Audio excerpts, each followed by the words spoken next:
Bible index game. Bible index game గురించి వివరణ. చిన్నపిల్లలు ఎక్కువగా ఆటలు అంటే ఇష్టపడతారు గనుక సండే స్కూల్లో గేమ్స్ ఆడించడం ద్వారా వారిని సండే స్కూలుకు ఆకర్షించవచ్చును. అంతేకాక బైబిల్ సంబంధిత గేమ్స్ ఆడించడం ద్వారా వారికి బైబిల్ జ్ఞానము వస్తుంది. అందులో భాగంగానే ఈ బైబిల్ ఇండెక్స్ గేమ్ రూపొందించబడింది. ఇందులో బైబిల్లోని 66 పుస్తకాల పేర్లు, 10 ఆజ్ఞలు, ధన్యతలు ఉన్నాయి. ఈ గేమ్ ఆడించడానికి ముందు బైబిల్లోని పుస్తకాల పేర్లను పిల్లలతో కంటత పెట్టించిన తరువాత వారి జ్ఞాపకశక్తిని పరీక్షించవచ్చును. బైబిల్లోని 66 పుస్తకాల వరుస క్రమమును సరిగా పేర్చడం ద్వారా పుస్తకాల వరుస క్రమమును పిల్లలు గుర్తుపెట్టుకోగలరు. ఈ గేమ్ మీ సమయానుకూలతను బట్టి ఒక్కొక్కరితో లేదా గ్రూప్స్తో ఆడించవచ్చును. ఒక్కొక్కరితో అయితే 1 లేదా 2 నిమిషాలు, గ్రూప్స్తో అయితే 5 నిమిషాలు సమయం నిర్ణయించి ఎవరు ఎక్కువ పేర్లు క్రమముగా పేర్చగలిగితే వారు గెలిచినట్లు నిర్ణయించవచ్చును. మీరు గ్రూప్తో ఆడించే పనితే గ్రూప్లో 5 కంటే ఎక్కువ ఉండకుండా చూడాలి. వారిలో ఒకరు పేర్లు పేరుస్తుంటే మిగతా వారు పేర్లు సేకరించవచ్చును. వారికిచ్చిన సమయములోపు వారు పేర్చిన పేర్లు ఎక్కడి వరకైతే క్రమముగా పేర్చారో అక్కడ వరకే లెక్కించాలి. ఉదాహరణకు ఆదికాండము నుండి కీర్తనలు వరకు పేర్చినట్లయితే మొత్తం 19 పుస్తకాల పేర్లు పేర్చినట్లు. అయితే మధ్యలో ఎజ్రా, నెహెమ్యా పుస్తకాలను నెహెమ్యా, ఎజ్రాగా పేర్చినప్పుడు క్రమము తప్పుగా పేర్చారు గనుక 2 దినవృత్తాంతములు వరకు క్రమముగా పేర్చినట్లు. కాబట్టి అక్కడ వరకు మాత్రమే లెక్కించాలి. అలాగే ఆజ్ఞలు, ధన్యతలను కూడా వరుస క్రమములో ఆడించాలి. గేమ్ గరుకు నేల మీద కాకుండా నున్నటి నేల మీద ఆడించాలి. గేమ్ ఆడటం అయిపోయిన తర్వాత అన్నీ లెక్క సరిగా ఉన్నాయో లేదో చూసుకోవాలి. Bible family names game. చిన్నపిల్లలు ఎక్కువగా ఆటలు అంటే ఇష్టపడతారు గనుక సండే స్కూల్లో గేమ్స్ ఆడించడం ద్వారా వారిని సండే స్కూలుకు ఆకర్షించవచ్చును. అంతేకాక బైబిల్ సంబంధిత గేమ్స్ ఆడించడం ద్వారా వారికి బైబిలు జ్ఞానము వస్తుంది. అందులో భాగంగానే ఈ బైబిల్ ఫ్యామిలీ నేమ్స్ గేమ్ రూపొందించబడింది. ఇందులో కుటుంబాల పేర్లు ఉన్నాయి. ఉదాహరణకు ఆదాము, హవ్వ, కయీను, హేబెలు ఒక కుటుంబము. మొత్తం 14 కుటుంబాల పేర్లు ఉన్నాయి. కుటుంబాల లిస్టు గేమ్ ప్యాక్లో ఉంటుంది. ఈ గేమ్ ఆడించడానికి ముందు ఇందులోని కుటుంబాలను పిల్లలకు పరిచయం చేసి తరువాత వారి జ్ఞాపకశక్తిని పరీక్షించవచ్చును. మీరు ఆదాము కుటుంబము పెట్టమని చెప్పినప్పుడు వాళ్ళు ఆదాముతో పాటు వారి కుటుంబ సభ్యులను వరుసగా పేర్చాలి. వారిలో పెద్దవారి నుండి చిన్నవారి వరకు వరుస క్రమంలో పేర్చాలి. అంటే ఆదాము, హవ్వ, కయీను, హేబెలు అని వరుస క్రమములో పేర్చాలి. ఈ గేమ్ ఒక్కొక్కరి ద్వారా లేదా గ్రూప్స్ ద్వారా ఆడించవచ్చును. ఒక్కొక్కరి ద్వారా అయితే 1 లేదా 2 నిమిషాలు, గ్రూప్స్ ద్వారా అయితే 5 నిమిషాలు సమయం నిర్ణయించి ఎవరు ఎక్కువ పేర్లు సేకరించగలిగితే వారు గెలిచినట్లు నిర్ణయించవచ్చును. మీ సమయానుకూలతను బట్టి మీరు నిర్ణయించుకోవచ్చు. మీరు గ్రూప్తో ఆడించే పనితే గ్రూప్లో 5 కంటే ఎక్కువ ఉండకుండా చూడాలి. వారిలో ఒకరు పేర్లు పేరుస్తుంటే మిగతా వారు పేర్లు సేకరించవచ్చును. ఈ గేమ్ గరుకు నేల మీద కాకుండా నున్నటి నేల మీద ఆడాలి. గేమ్ ఆడటం అయిపోయిన తర్వాత అన్నీ లెక్క సరిగా ఉన్నాయో లేదో చూసుకోవాలి. Bible names game. Bible names game గురించి వివరణ. చిన్నపిల్లలు ఎక్కువగా ఆటలు అంటే ఇష్టపడతారు గనుక సండే స్కూల్లో గేమ్స్ ఆడించడం ద్వారా వారిని సండే స్కూలుకు ఆకర్షించవచ్చును. అంతేకాక బైబిల్ సంబంధిత గేమ్స్ ఆడించడం ద్వారా వారికి బైబిలు జ్ఞానము వస్తుంది. అందులో భాగంగానే ఈ బైబిల్ నేమ్స్ గేమ్ రూపొందించబడినది. ఈ గేమ్ ఆడించడానికి ముందు ఇందులోని పేర్లను పిల్లలతో 1-2 సార్లు పలికించాలి. వీలైతే ఇందులోని పేర్లకు సంబంధించిన వ్యక్తుల గురించి 1-2 మాటల్లో వివరించడం ద్వారా ఆ వ్యక్తుల గురించి పిల్లలకు తెలుస్తుంది. ఈ గేమ్ ఒక్కొక్కరి ద్వారా లేదా గ్రూప్స్ ద్వారా ఆడించవచ్చును.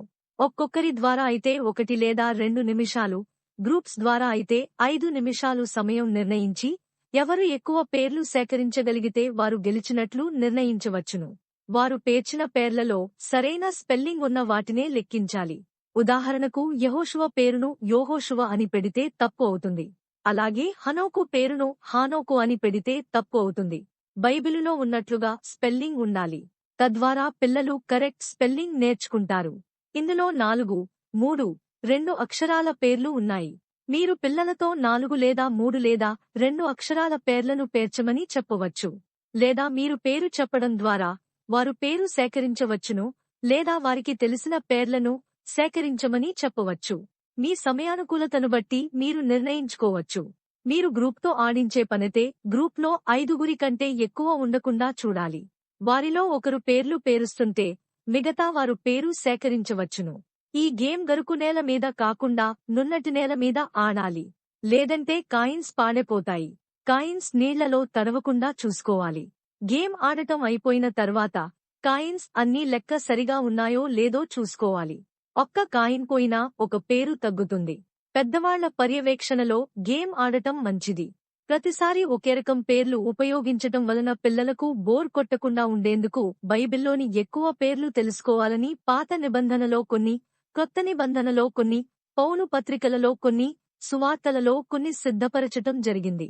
బైబిల్ నేమ్స్ గేమ్లో లభించు రకాలు: 1. General names. 2. Names from Genesis. 3. Names from gospels. 4. Names of kings. 5. Names from Pauline letters. 6. Names of places in Bible. 7. Names of prophets in Bible. 8. Names of women in Bible. ఒక్కొక్క game ఒక్కొక్క కలర్లో ఉంటాయి. Bible verses star game. ఈ game గ్రూపుగా ఆడవలసిన game. 3 నుండి 8 మంది వరకు గ్రూపుగా ఆడవచ్చును.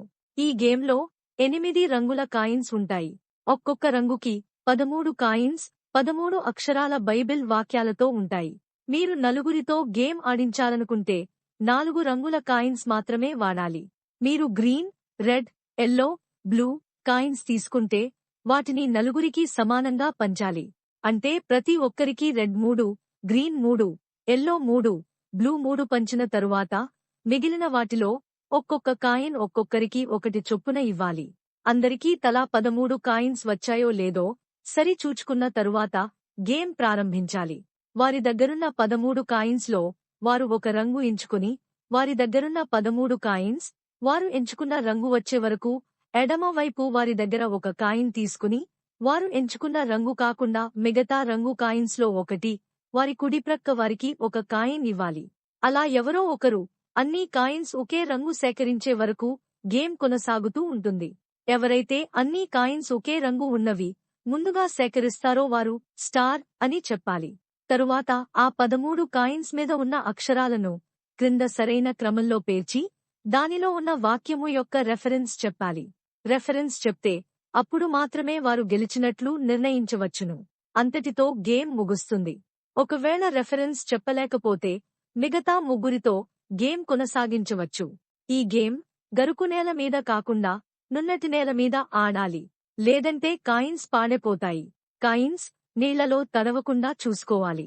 గేమ్ ఆడటం అయిపోయిన తర్వాత కాయిన్స్ అన్నీ లెక్క సరిగా ఉన్నాయో లేదో చూసుకోవాలి.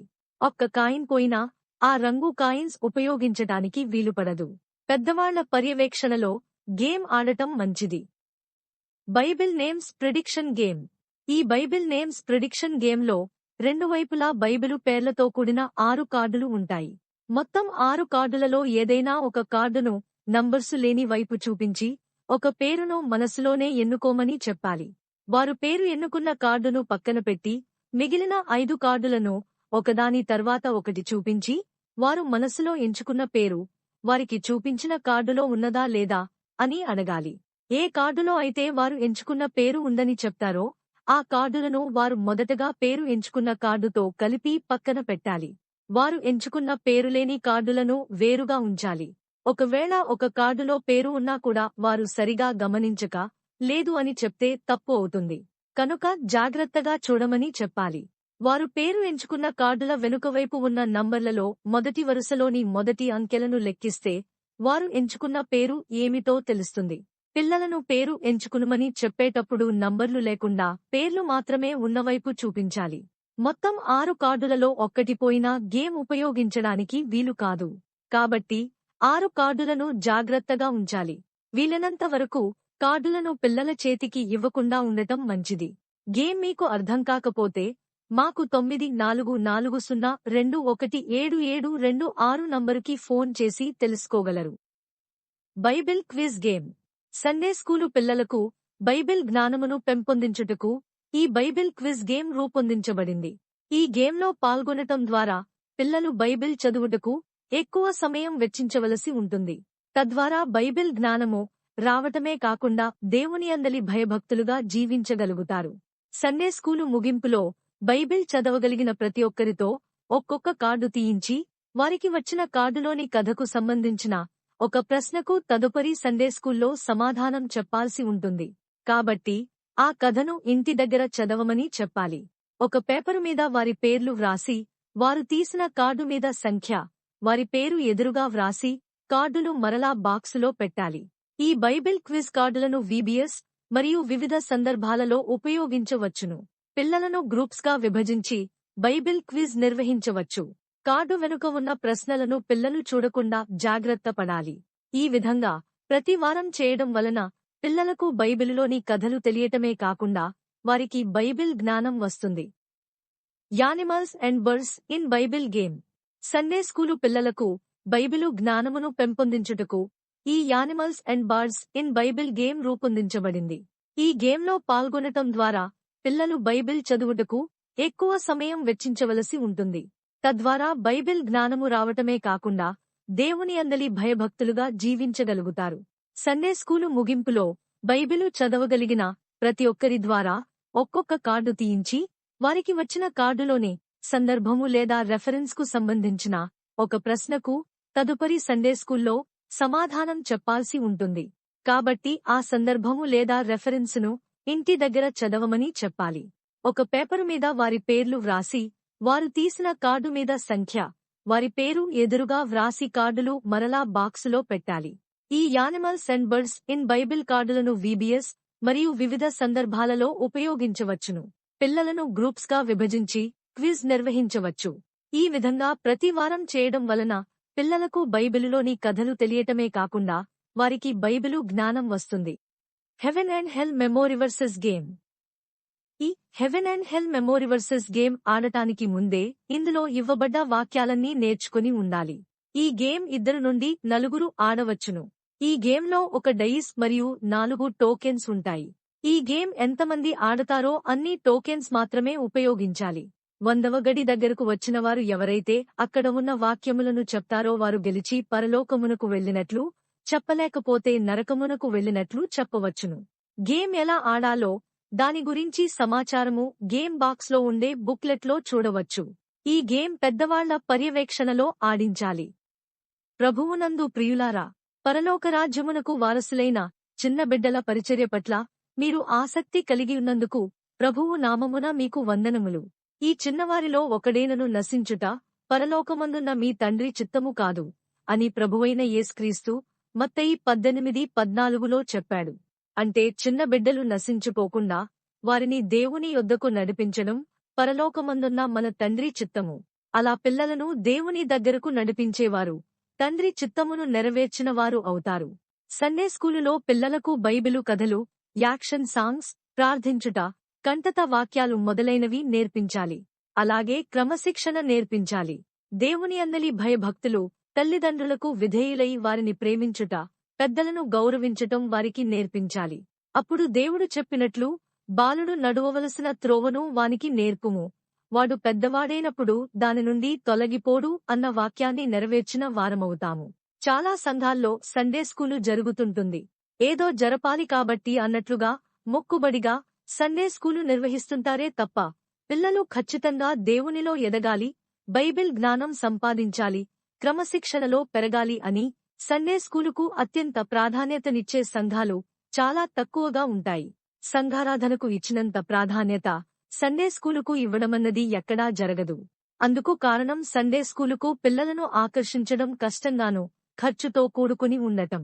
పిల్లల కోసం మీరు పడే కష్టానికి దేవుడు తప్పక ప్రతిఫలం ఇస్తాడని నమ్మాలి. ఎన్ని కష్టాలు, ఇబ్బందులు ఎదురైనా నిరాశ చెందకుండా చిన్నబిడ్డల పరిచర్యలో ముందుకు సాగిపోవుటకు దేవుడు మీకు శక్తిని అనుగ్రహించాలని దేవుని ప్రార్థిద్దాము.